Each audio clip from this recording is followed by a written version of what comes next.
Kamerad, Kamerad, der Befehl ist da, wir starten. Kamerad, Kamerad, alle Mädels müssen warten. Die Losung ist bekannt, ran an den Feind, Bomben auf England. Por supuesto, eso estaba cada día en las noticias de las Fuerzas Armadas. Se oía esa canción de Inglaterra y así era como preparaban a la gente para que se preocupase realmente por aquello.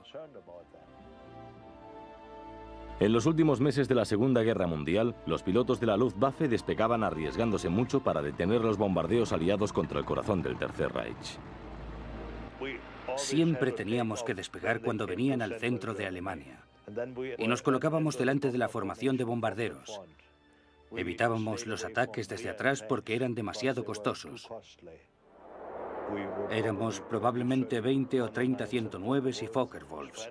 Nos desplegábamos y nos lanzábamos y había piezas volando por todas partes. Veía paracaídas, veía aviones, cazas chocando con los bombarderos de lleno.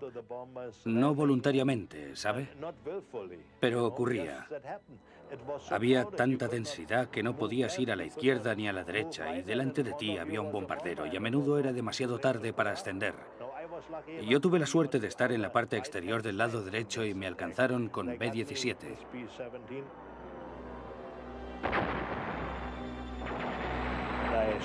Cuando me di cuenta estaba ardiendo y entonces tuve una sensación extraña y miré arriba, hacia el noreste, hacia arriba, y había Mustangs descendiendo sobre mí.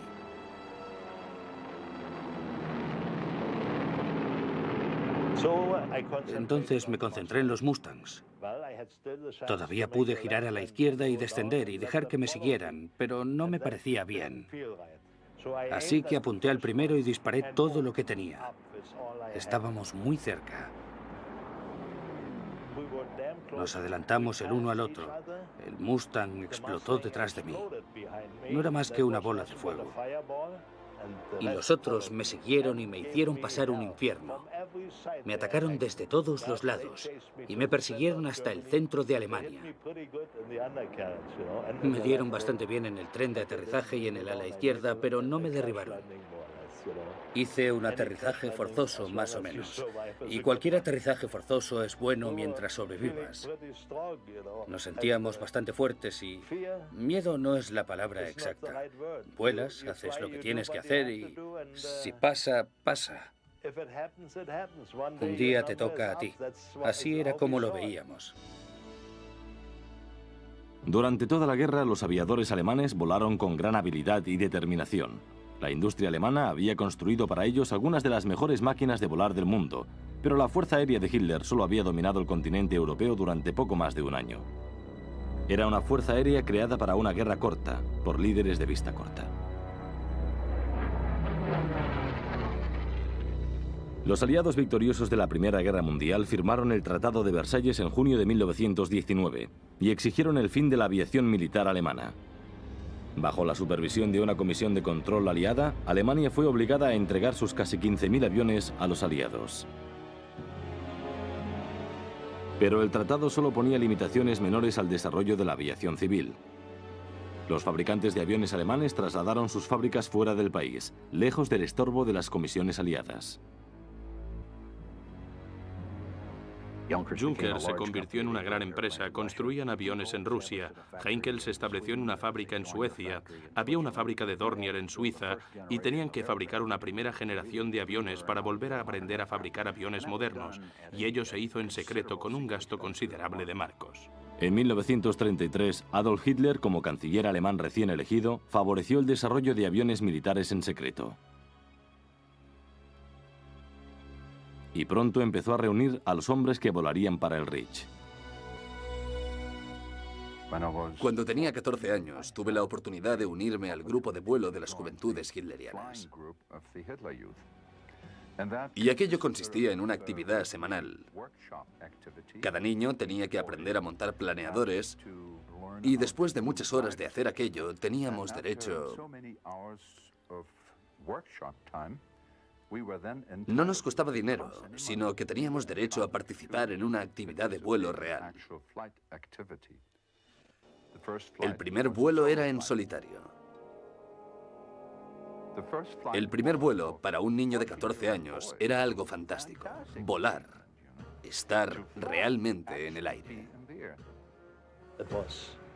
Era como nada que hubieras experimentado antes en el mundo, para nosotros los jóvenes. Era divertido, así que me apunté sin dudar.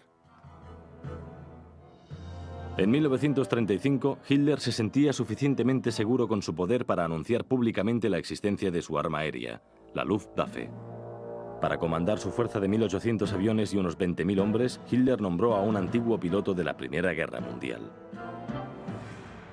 Hermann Göring era un organizador despiadado y tenía la capacidad de obligar a la gente a tomar decisiones valientes y a responsabilizarse de ellas. Y así consiguió inducir a los fabricantes a gastar mucho dinero, más del que imaginaban que podrían gastar jamás. El dinero no era un obstáculo, y al empezar en 1934 a diseñar sus aviones y a probarlos, y al empezar a producirlos en 1937, cuando llegó la guerra, Hitler tenía la fuerza aérea más moderna del mundo. Con el poder de su máquina de guerra en aumento, Hermann Göring y Adolf Hitler consiguieron intimidar a los líderes europeos y ganaron sus pretensiones territoriales sobre Austria y Checoslovaquia sin luchar. En el verano de 1939, la fuerza de la Luftwaffe era de 3.700 aviones y 1,5 millones de hombres. Sin nada que se interpusiera en su camino, Hitler y Göring recurrieron a métodos más violentos. La mañana del 1 de septiembre, cubiertos por una densa niebla, soldados del ejército alemán avanzaron hacia el este y cruzaron el límite fronterizo de Polonia. Las fuerzas blindadas atravesaban las defensas mientras la Luftwaffe aplastaba toda resistencia.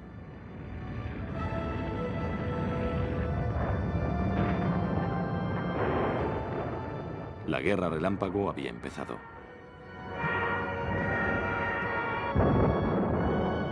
El rápido avance alemán había dejado detrás muchas bolsas de resistencia en la retaguardia.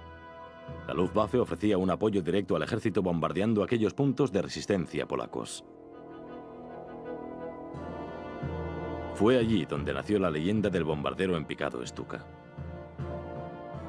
El Junkers Ju-87 era un avión grande, de alas de gaviota con engranaje fijo y era capaz de planear muy cerca del suelo y consiguientemente tenía mucha precisión.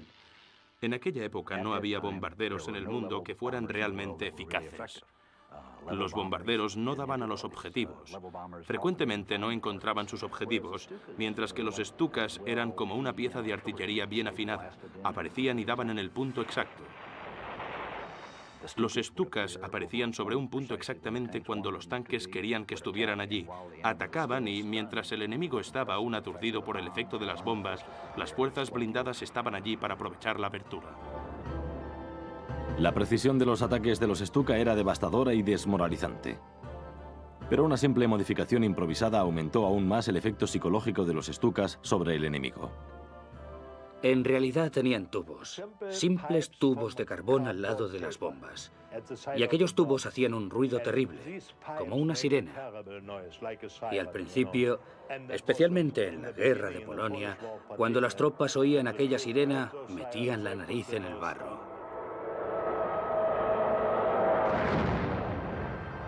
Bombarderos medianos, como el Heinkel HE-111, bombardearon los campos de aviación de la obsoleta Fuerza Aérea Polaca.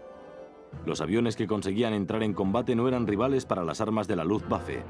En 2 días, la Fuerza Aérea de Göring se había hecho con la supremacía total del aire. La destrucción de las redes de carreteras y vías férreas impidió que los refuerzos polacos llegaran al frente.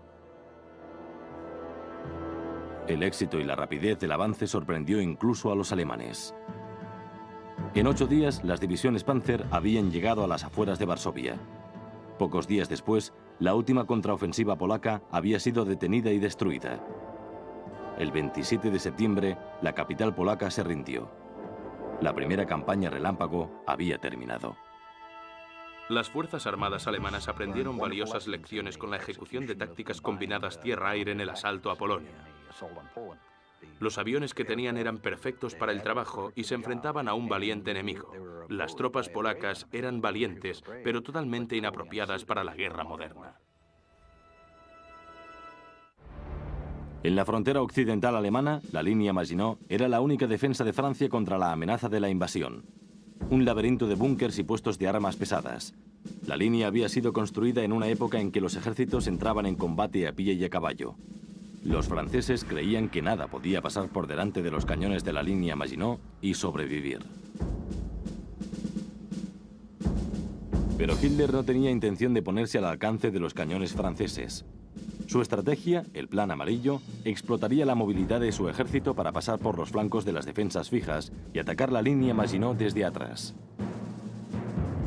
Con la primera luz del 10 de mayo de 1940, 74 divisiones del ejército de Hitler avanzaron a través de Bélgica y Holanda.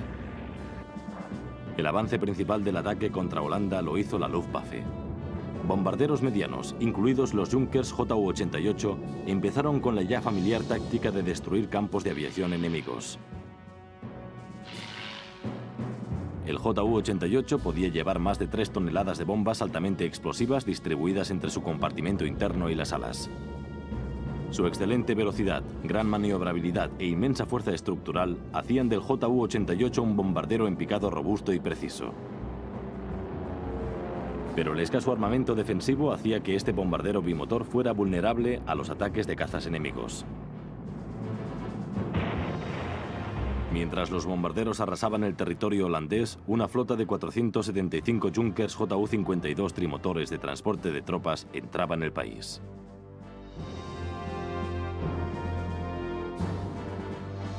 Antes de la guerra, el Ju-52 se usaba como avión de línea civil. Los aviones de transporte Junkers llevaron al campo de batalla una nueva fuerza de combate: los paracaidistas. Los aviones volaban en una formación estrecha de 3 aviones a 240 km por hora, a 12.000 metros de altura. La velocidad se reducía a unos 160 km por hora para que los hombres saltasen. Una vez saltaban, también se lanzaban contenedores de armas y municiones. Los paracaidistas alemanes aterrizaron en bases aéreas, zonas de suministros y puentes clave por todo el pequeño país. A primera hora de la tarde, 1.200 soldados aerotransportados se habían hecho con el control de los principales campos de aviación. El 13 de mayo, solo la ciudad de Rotterdam permanecía bajo control holandés. Göring ordenó el bombardeo de Rotterdam como demostración de fuerza para precipitar la rendición de los holandeses. El centro de la ciudad fue destruido por completo. Columnas blindadas cruzaban Bélgica casi sin oposición, y en 2 días los Panzers de Hitler llegaron a la frontera francesa.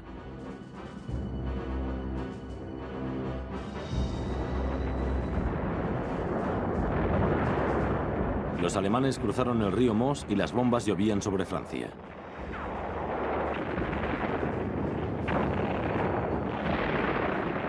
Las tropas de choque alemanas se enfrentaban a un enemigo desorganizado.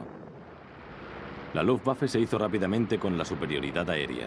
Como habían hecho en la batalla de Polonia, los bombarderos en picado Ju-87 Stuka perseguían y atacaban. Cuando encontraban una resistencia fuerte, las fuerzas de tierra alemanas llamaban a los Stukas para que bombardeasen los objetivos con la precisión de una artillería volante.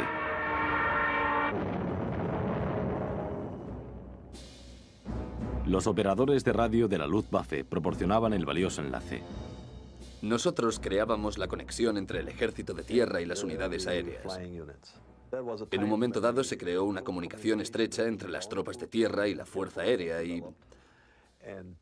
desgraciadamente, cuando llegamos a Dunkerque, donde se tenía que utilizar todo aquello, no pudimos utilizarlo por el mal tiempo.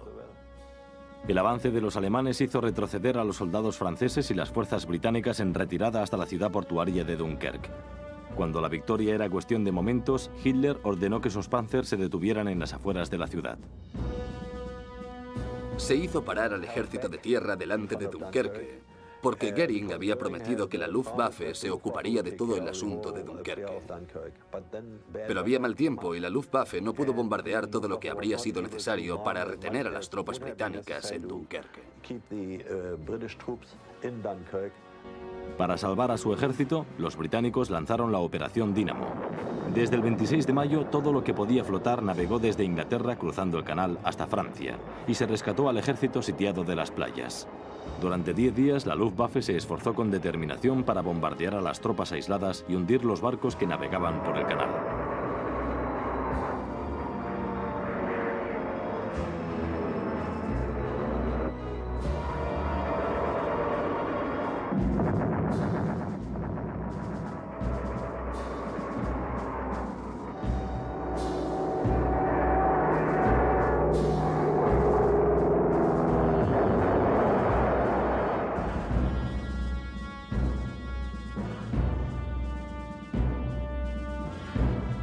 La Marina británica rescató a más de 238.000 soldados británicos y 100.000 franceses, evitando lo que Winston Churchill temía que sería el mayor desastre militar de la historia británica.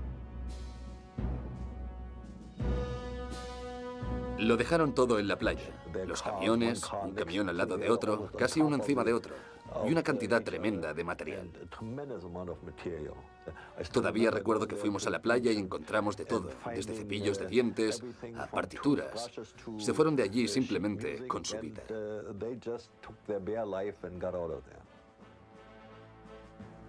La Luftwaffe tenía muchos motivos para estar extraordinariamente satisfecha de sí misma. Había desbordado a todos sus oponentes, en todos los aspectos. Sus aviones eran superiores a los del enemigo, sus pilotos estaban mejor formados, sus tácticas eran más efectivas. No obstante, fue en Dunkerque donde la Luftwaffe se enfrentó realmente por primera vez a la Fuerza Aérea Británica con sus Spitfires.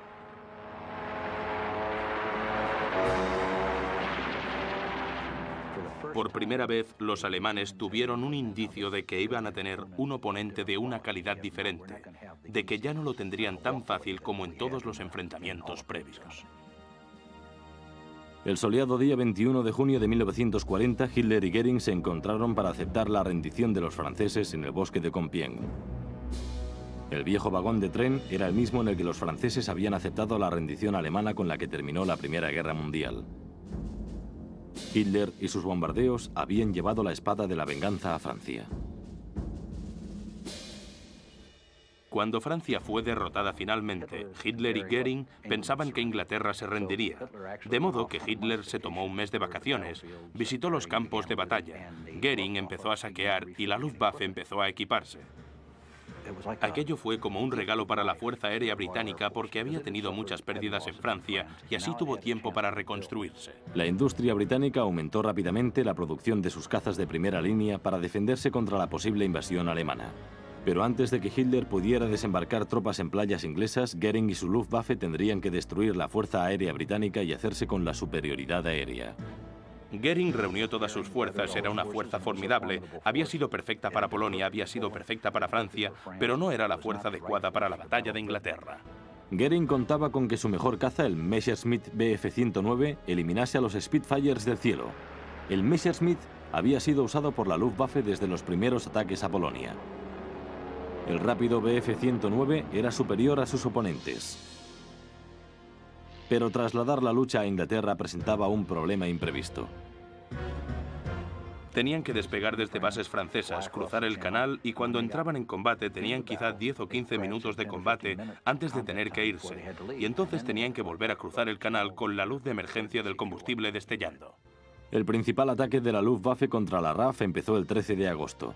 Con el nombre en clave Adler Tag, el Día del Águila, la operación se proponía bombardear los campos de aviación y puestos de radar a lo largo de la costa inglesa.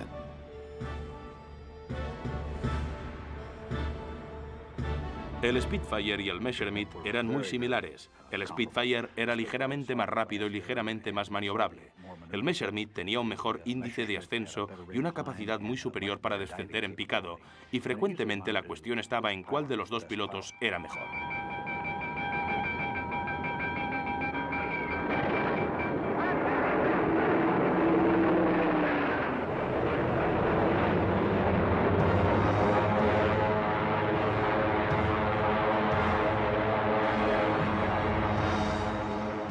Puesto que los radares de tierra les daban el rumbo de los bombarderos que se acercaban, los Spitfires y los Hawker Hurricanes no perdían tiempo ni combustible en buscar las formaciones en el cielo.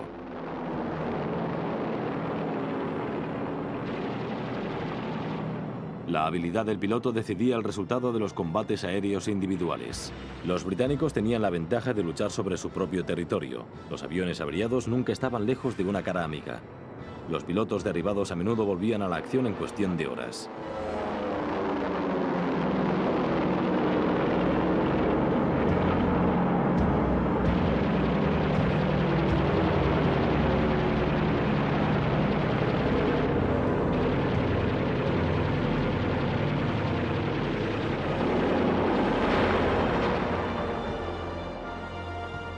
A finales de agosto, decepcionado por el número creciente de bajas, Goering ordenó que sus cazas y bombarderos concentrasen sus ataques en los campos de aviación de la RAF. La Luftwaffe no había logrado dejar ciego al mando de cazas británico. La red de radar fue restaurada y quedó intacta.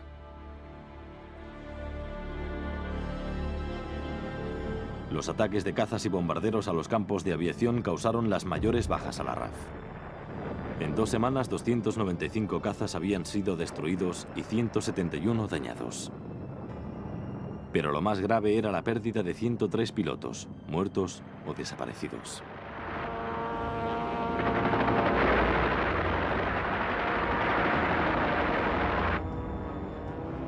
Los Bf-109 de escolta luchaban salvajemente para proteger a los lentos Stukas y los bombarderos bimotor.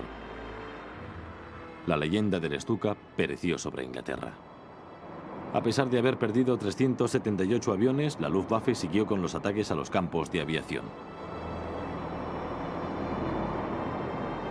Como venganza por un pequeño bombardeo británico a Berlín, Hitler, enfurecido, envió a la Luftwaffe contra Londres.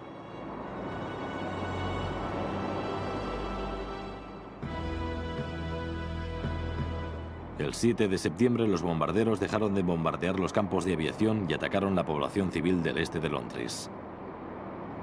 Aquello fue el punto de inflexión de toda la batalla. Los pilotos de cazas británicos ya no tenían que luchar sobre sus campos de aviación y podían concentrarse en las grandes armadas de bombarderos que se dirigían a Londres.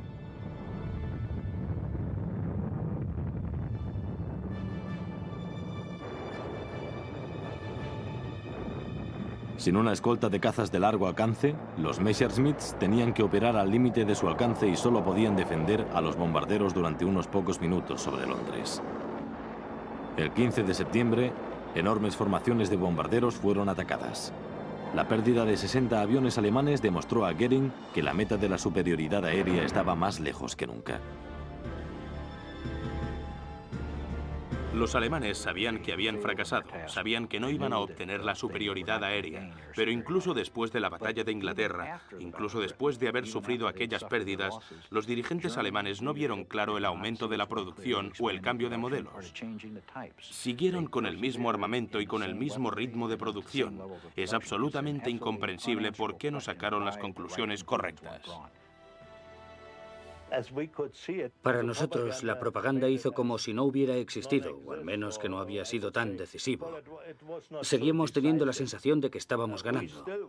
Por supuesto, no teníamos ni idea.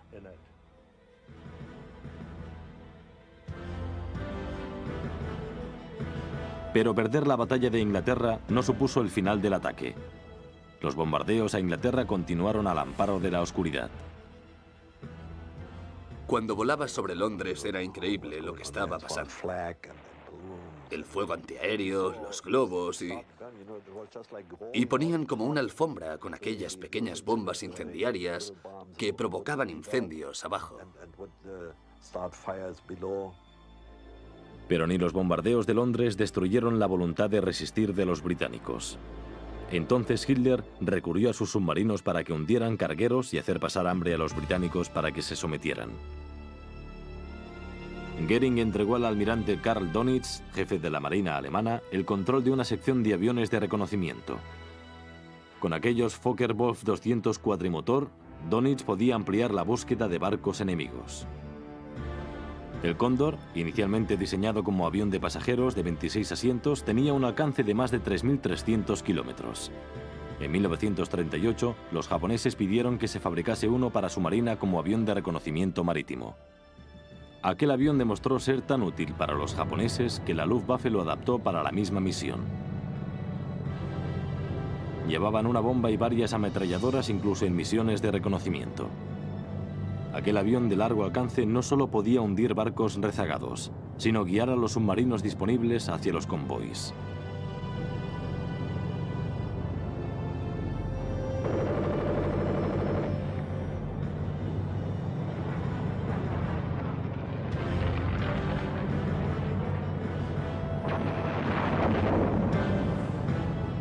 Inicialmente, sus informes de navegación podían tener un error de hasta 120 kilómetros, pero manteniendo al Cóndor en posición, orbitando sobre el objetivo, los submarinos podían encontrar a los lentos cargueros. En el invierno de 1940, los Cóndor habían hundido más de 90.000 toneladas de mercancías aliadas. Durante los 3 años siguientes, los Cóndor fueron, en palabras de Churchill, el azote del Atlántico. El fallo fundamental del Cóndor era la debilidad de la estructura y los fallos catastróficos de las alas, no solo durante el vuelo, sino incluso en tierra. Aquello y la limitada capacidad de carga del Focke-Wulf 200 fue lo que impidió que se convirtiera en el avión que necesitaba desesperadamente la Luftwaffe, un bombardero pesado de largo alcance. Aunque debilitada por las pérdidas de la batalla de Inglaterra, la Luftwaffe iniciaba una ofensiva a gran escala tras otra. A finales de la primavera de 1941, los planes alemanes incluían la invasión de la isla mediterránea de Creta. Fuerzas británicas y neozelandesas, tras entregar Grecia a los invasores alemanes, habían huido hacia el sur, a la isla. La Luftwaffe pensaba que usando a todos los paracaidistas disponibles a la vez podrían atacar la isla, reducir a los 30.000 defensores y capturar los 3 principales campos de aviación. Una vez los paracaidistas hubieran tomado los campos de aviación, los aviones de transporte Junkers 52 volverían con refuerzos de artillería e infantería. La operación Mercurio empezó la mañana del 20 de mayo cuando el cielo de Creta quedó cubierto por 1000 paracaídas. Al principio, la naturaleza misma del ataque, el hecho de que no era nada familiar, había desconcertado a los defensores. Pero pocos minutos después de los primeros aterrizajes, los paracaidistas fueron recibidos con una granizada de fuego de armas pequeñas. Varias unidades de paracaidistas fueron eliminadas antes de que tocasen tierra. Al final de la tarde parecía que la fuerza invasora sería aniquilada. La Luftwaffe bombardeó y destruyó las armas antiaéreas cerca de los campos de aviación y desbarató la resistencia organizada. Volvieron transportes con tropas de tierra para reforzar las posiciones alemanas.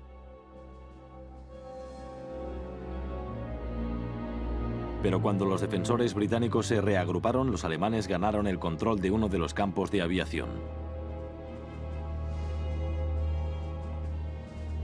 El 26 de mayo, los británicos abandonaron sus posiciones y se fueron de la isla en barco. La victoria fue cara. De los 8.500 soldados aerotransportados, 3.700 habían muerto el primer día. 220 Junkers de transporte fueron destruidos. El precio de la invasión desconcertó tanto a Hitler que nunca volvió a autorizar una operación como aquella. Creta fue una derrota aliada, pero también fue la tumba de los paracaidistas de la Luftwaffe.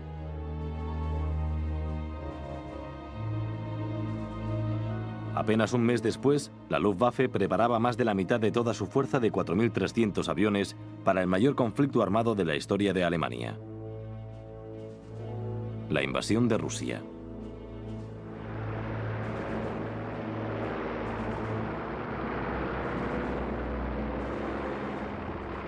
El ataque a la Unión Soviética había sido autorizado por Hitler varios meses antes y habían disfrazado el movimiento de tropas y aviones alemanas hacia el frente oriental bastante bien. Aunque los británicos habían avisado a Stalin de que se iba a producir el ataque y aunque los comandantes soviéticos habían sido alertados, no se hizo nada para proteger los aviones. La mañana del domingo 22 de junio de 1941, 117 divisiones blindadas y de infantería alemanas avanzaron hacia el interior de la Unión Soviética formando un frente de batalla de 2.000 kilómetros.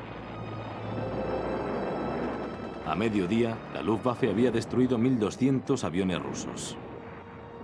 En los días siguientes, el número de aviones destruidos descendió a 800, 600 y 300. No porque los rusos estuvieran luchando mejor, sino simplemente porque quedaban menos aviones que derribar.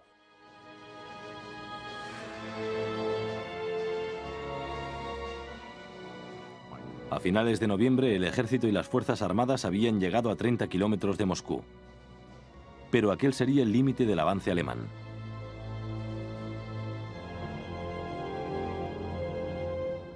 Cuando llegó el invierno, tuvimos tremendas dificultades con el hielo y la nieve y no teníamos ropa. Fue una experiencia terrible.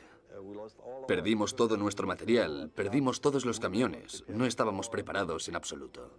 La invasión de Hitler decía que acabaría en 8 semanas. Estaba diezmando a su ejército en hombres y material. Sin ropa, congelándose y con unas líneas de aprovisionamiento demasiado largas, los alemanes luchaban contra una cadena aparentemente infinita de infantería y blindados. Las contraofensivas rusas empezaron a obligar a los alemanes a alejarse de Moscú.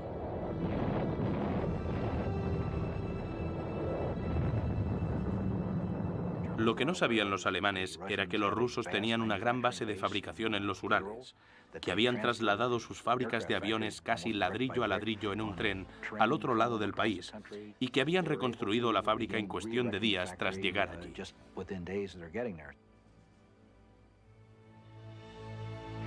3 meses después de la invasión alemana, las fábricas estaban fabricando aviones de nuevo. Los alemanes habían estirado más el brazo que la manga. No tenían ni idea de las dimensiones de la fuerza de la Unión Soviética. Aviones rusos nuevos y más capaces empezaron a volar contra la Luftwaffe. La Fuerza Aérea Alemana estaba empezando a perder la superioridad aérea. Los rusos fabricaron grandes cantidades de Ilyushins IL-2, el revientatanques. Era un avión que respondía mejor que el Stuka. Era prácticamente invulnerable y era realmente un tanque volador. Los ataques de los Ilyushin Stormavik destruían los blindados alemanes. Los Stormaviks atacaban con cohetes y armas pesadas y hacían que la vida en tierra fuera un infierno para la infantería. Y fabricaron grandes cantidades. Fabricaron alrededor de 36.000 durante la guerra, mientras que solo se fabricaron unos 8.000 Stukas durante la guerra. Por primera vez se hizo evidente que la producción de aviones de la Luftwaffe era inapropiada para mantener un largo periodo de pesadas operaciones aéreas. El apoyo al Afrika Korps del mariscal Erwin Rommel hizo que se dispersaran aún más los escasos recursos de la Luftwaffe. La lucha del Zorro del Desierto por recuperar el territorio que habían perdido a manos de los británicos se llevó aviones y pilotos que se necesitaban desesperadamente en los helados campos de batalla de la Unión Soviética. La Luftwaffe se convirtió en una brigada de bomberos que recibía constantemente llamadas de emergencia para rescatar a unidades del ejército en apuros. A veces tenían que aterrizar en tierra de nadie y descargar las provisiones, y entonces los alemanes que estaban sitiados tenían que luchar contra los rusos para poder recoger las provisiones. Para trasladar tropas y sus provisiones con rapidez a lo largo de la línea del frente, la Luftwaffe usaba un avión muy inusual. El Messerschmitt 323 podía levantar más de 22 toneladas de carga, suficiente para poder con todo excepto con los blindados más pesados. 2 ametralladoras de 7,9 milímetros en el morro y 2 montadas detrás de las alas proporcionaban protección para los 4 tripulantes.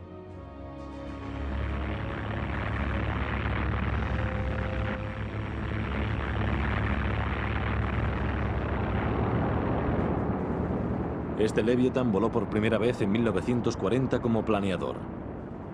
En un sistema conocido como el Troika Slep, el avión era levantado por 3 bombarderos tirando a la vez. Aquella configuración no resultó práctica, y los Messerschmitt 323 fueron equipados con 3 motores radiales. Su lenta velocidad de crucero de 220 km por hora y su inmenso tamaño los convertían en blanco fácil.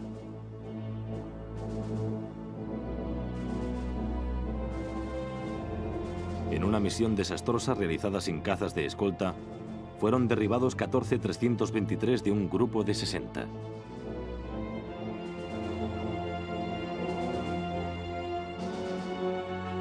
En el invierno de 1942, el ejército alemán concentró sus fuerzas en la destrucción de Stalingrado, pero sus avances eran frenados por los contraataques soviéticos. Los alemanes se encontraron rodeados.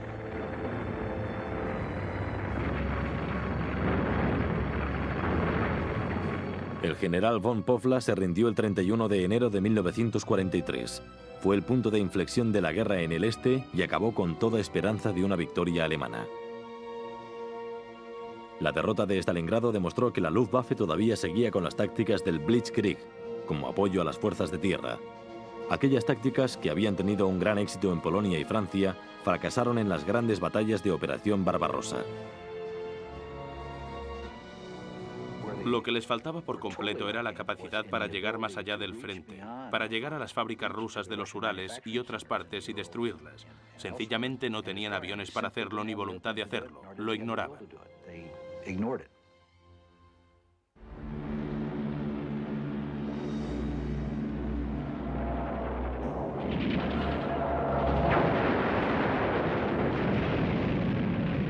La mañana del 7 de diciembre de 1941 selló el destino de la Luftwaffe.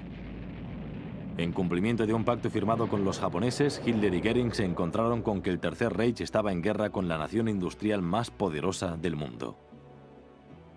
Recuerdo que un día mi padre dijo que América había entrado en la guerra y que nosotros deberíamos abandonar en aquel mismo instante. Que aquello era el fin para nosotros porque no podíamos igualar su superioridad material.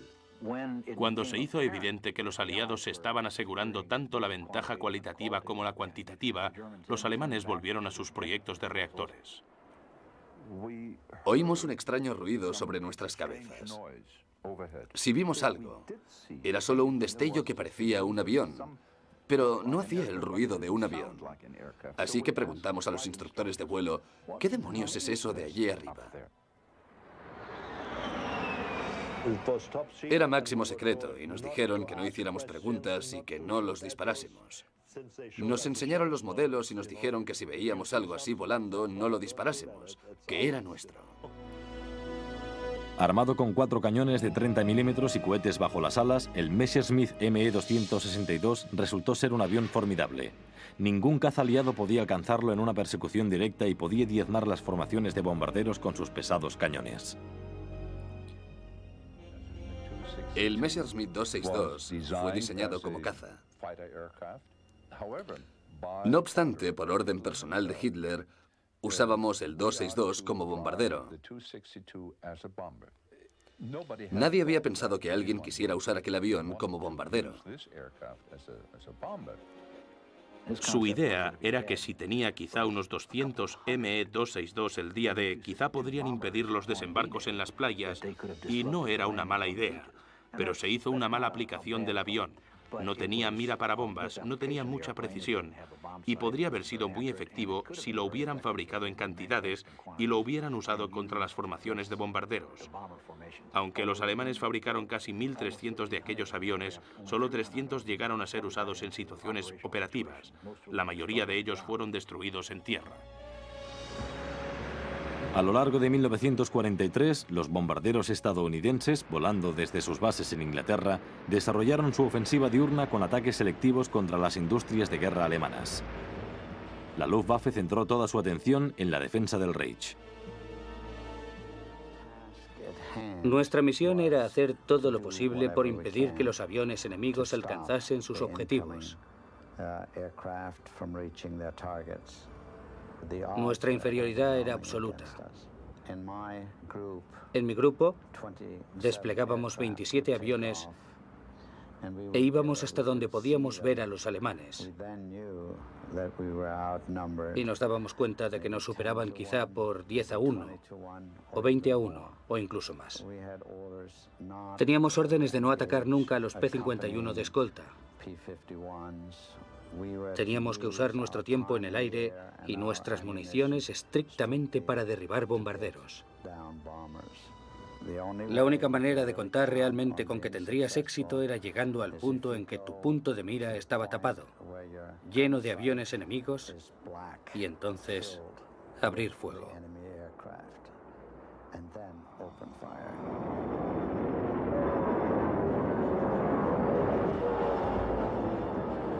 Jóvenes desesperados que solo habían pasado unas horas en la cabina de un caza eran enviados al caldero que hervía sobre Alemania. Yo acababa de cumplir 16 años. Las presiones y las tensiones eran muy grandes. Recuerdo que casi llegaba a temblar de miedo cuando nos acercábamos a los grupos de bombarderos enemigos que venían hacia nosotros.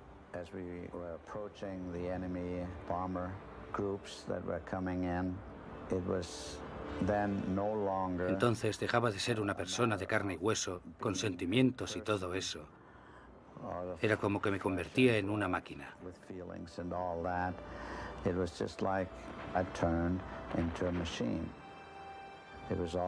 Siempre eran 100 o 1000 aviones que venían hacia nosotros sobre Alemania. Y nosotros éramos 12 o 20. Quizá alguna vez unos pocos más. E intentábamos hacer algo por detenerlos. En 1944 y principios de 1945 era evidente que era inútil.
Estos documentales están dedicados a los hombres y mujeres que son o han sido reporteros de guerra, así como a los valerosos fotógrafos de todos los países cuyo trabajo ha contribuido a conservar imágenes de la historia de las Fuerzas Armadas.